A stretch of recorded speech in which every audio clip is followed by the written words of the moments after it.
안녕하세요. 김동섭입니다. 12월 4일 아침 시작하도록 하겠습니다. 지난주 금요일날 미국 시장은 상승 마감했는데요. 제롬 파월의 발언이 아주 중요했던 상황이었습니다. 시장에서는 제롬 파월의 발언을 기다리고 있었는데요. 제롬 파월이 스텔만 대학에서 그 대학 총장과 대담을 나누는 모습이 있었는데요. 거기서 통화정책에 대해서 이런 얘기를 했습니다. 충분히 제약적인 기조를 달성했다고 자신있게 결론 짓기는 너무 이르며, 그러니까 이거는 이제 긴축이 진행될 수 있다, 이거와 똑같죠. 근데 그 다음 내용에서 보시면 혹은 정책이 언제 완화될지에 대해 전망하는 것도 마찬가지다 그랬습니다. 그러니까 불확실성이 있다고 얘기했는데, 이 제롬 파월이 완화에 대한 얘기는 처음 한 거죠.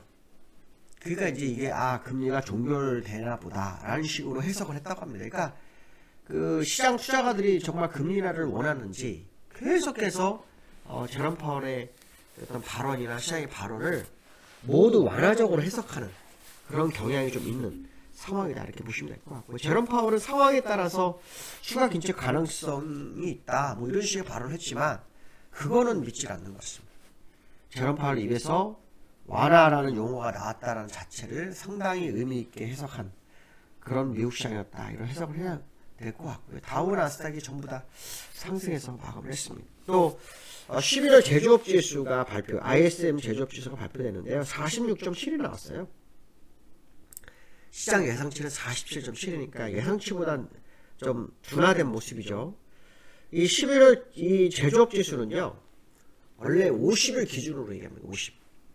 50 밑이 약 13개월째 지속되고 있는 거죠. 그래서 이게 둔화됐다 하면서 지표의 둔화가 시장을 또 받쳐주는 그런 역할도 한 것 같고요. 이번 주에는 보고서가 두 개가 나오는데요. 고용보고서하고 민간고용보고서가 나옵니다. 고용보고서죠, 결국은. 금요일날 고용보고서하고 실업률이 나오고요. 수요일날 민간고용보고서 나옵니다. 이제 요거 보고 시장 상황을 보여야 되겠죠. 뭐 시장에서는 산타랠리 얘기도 나오는데 제가 하는 기술적으로 쉽지 않은 자리인데요. 어떻게 될지 한번 봐야 되겠죠. 또 이번 주 주말 지나가면서 연준 의원들의 공개 발언이 있습니다. 이들이 긴축을 얘기하는지 완화를 얘기하는지, 사실 시장에서는 연준 의원들 사이에 생각이 갈렸죠. 이제 금리 인상은 더 이상 없다라는 사람도 얘기 있고, 금리 인하 가능성도 제기하는 사람도 있고, 그런 상황이 되고 있거든요. 제롬 파월이 그런 상황이었죠. 이때까지는 이 정책이 언제 완화될지에 대해 전망하는 것도 마찬가지다, 뭐 이런 말을 자체는 안 했죠.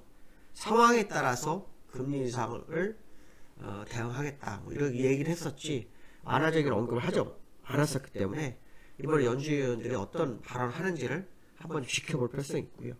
지난주 금요일에 국제유가가 하락을 했어요. 아시겠지만 그 30일 날 오페크 플러스에서 26일날 회의할 거를 늦춰서 했어요. 회의에서 감산을 합의했죠. 하루에 100만 배럴 감산. 근데요, 미국은 증산을 늘리고 있다고 합니다. 그러니까 감산 속에서 점유율을 잠식해가고 있는 미국의 모습이 아주 특징이다, 이렇게 보시면 되겠죠. 잘못하면 산유국들이 나중에 가서 정말 미국 그 점유율 때문에 상당히 애를 좀 먹지 않을까, 그런 생각도 드는데요. 어쨌든 국제유가에 대한 추가 감산 합의에도 불구하고 유가는 소폭 하락했습니다. 2% 정도 하락하고 마감하는 그런 상황이 연출됐다라는 것만큼은 한번 생각해봐야 될 거다, 이렇게 말씀드리고 싶고요.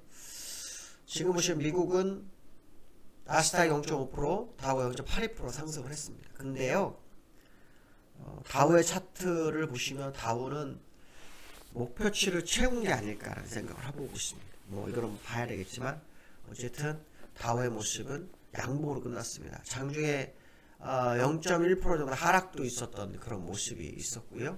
플러스 0.82%로 마감했습니다. 나스닥은요, 요 연장선 안에서 계속 싸움을 하고 있죠. 벌써 며칠째일까요?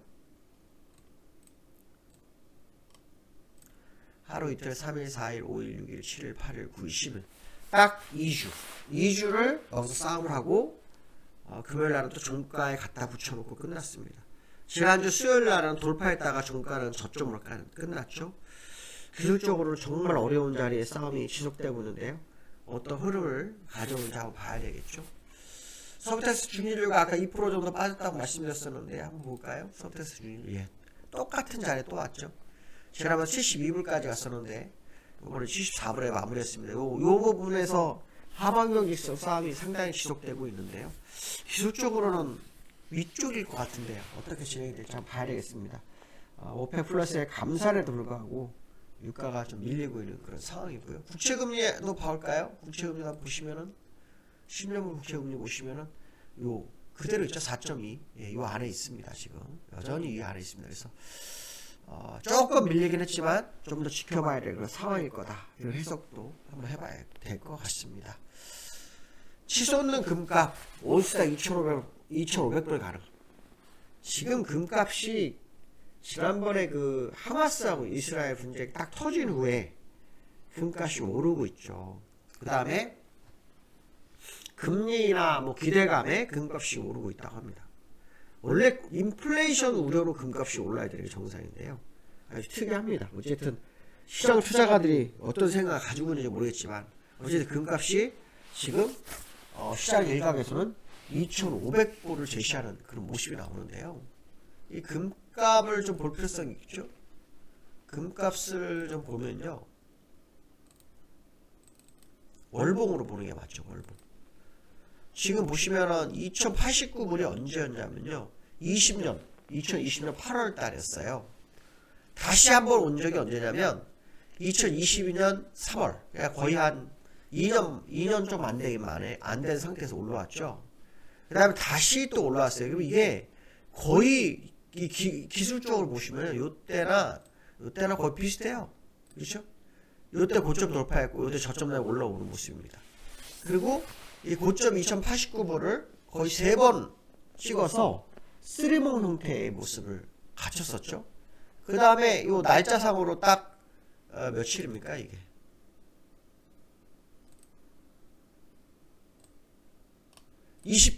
약 20개월 만에 고점 저점 맞추고 지금 올라오는 상황이거든요. 대등수치에 맞춰진 상태에서 지금 2073불까지 올라왔어요. 그러면 이전 고점이 2089불까지 얼마 남지 않았죠. 특히 돌파나 다름없는 거죠. 왜냐하면 장중 고점이잖아요. 저건요. 지금은요. 장중 고점인가요? 지금은 종가입니다. 종가.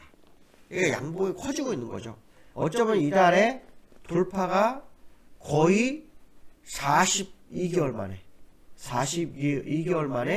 돌파 시그널 나올 확률이 굉장히 높습니다. 근데 사실은 하마스 분쟁 이후로 올랐지만 이 금은 이 러시아, 중국 중앙은행이 엄청 많이 들고 있죠. 그들의 영향권에 있다. 해석도 한번 해볼 수 있을 것 같습니다. 어떻게 2,500불까지 나오는데요. 만약에 지금 돌파되면 상당히 갈 수 있는 건 사실이다는 만큼은 한번 생각해봐야 될 것 같습니다. 상승 인격이 엄청 높거든요. 그래서 한번 금값의 흐름을 지켜볼 필요성이 있겠다. 이런 말씀을 드리고 싶고요. 그 다음에 이제 코스피가 2,500 초반대로 밀렸다 하는데요. 지난주에 외국인과 기관이 쌍끌이 매도였죠. 금요일날. 쌍끌이 매도였는데 특히 기관이 약 4천억 정도 매도를 했습니다. 그렇지만 지난주 이번 달 그러니까 11월 달에만 해도 사실은 이 시장 주도지 삼성전자에 외국인이 몰려갔거든요. 그래서 그 기대감이 시장에 있지만 주가는 밀리는 아주 묘한 상황이 연출되고 있거든요. 근데 지금은 사실은 이제 외국인이 지난번에도 삼성전자 엄청 많이 샀지만 결국 밀렸고 기관이 사도 밀렸기 때문에 외국인의 수급만 믿을 사항은 전혀 아니다. 뭐 이런 말씀 좀 드리고 싶고요.